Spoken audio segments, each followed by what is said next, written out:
you got away with murder. That's what my cardiologist tells me. He's deadpan. Makes me feel like I'm lugging around a corpse. He looks at my treatment summaries and scans, listens to my heart, then closes his eyes, lifts his eyebrows, and says, "Kiddo, you got away with murder." That's because everybody else, most of them, are dead by now.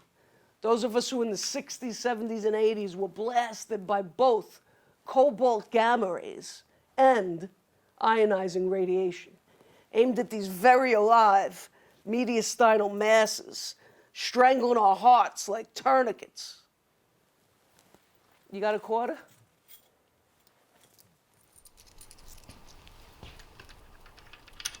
Life's a game where every once in a while, if you're very lucky, the clock could be reset. There's different kind of time in games. Take basketball. Basketball's a time's up game. 3, 2, 1, but you can watch the clock.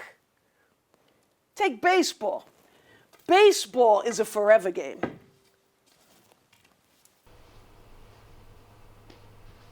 If you're up at the plate and you could keep foul tipping, you could stay up there forever.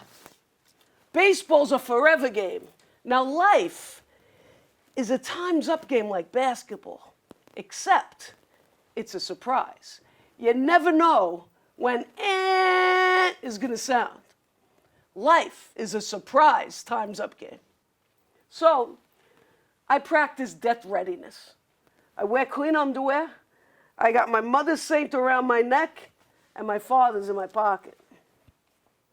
My mother's is La Madonna di Carmine or La Madonna di Monte Carmelo. The saint's day is July 16th. And on July 16th, 1928, my mother was a baby in the Bronx of 1.5 years old. And she loved airplanes. So when the plane passed overhead, she'd go to the window. And on this particular day, she pushed this chest over by the window. It was this leatherette chest with hammered push-pin brass buttons. She climbed up on it, looked out the window, and leaned too far and tumbled out the window. And she fell 2 stories into a Bronx concrete alley and a 3rd story into the sub-basement. But it was on July 16th, the Saint's Day, and La Madonna di Carmine caught her. And ever since, my mother wore the scapula on her neck.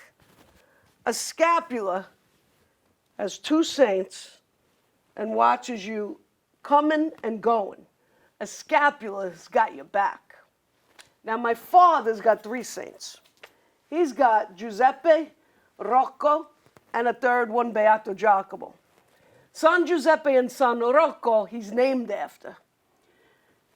And the 3 of us all have left knee injuries. San Rocco, my father, Giuseppe Rocco, and me. The 3rd saint, nobody's ever heard of. Beato Giacomo is our private saint, our hometown saint, my family saint. Really, to know about him, you got to be related to me. When I had all the cancers, my Aunt Archangel told me she prayed novenas to Beato Giacomo. Novenas are stints of 9 days straight of prayer. 9 days straight.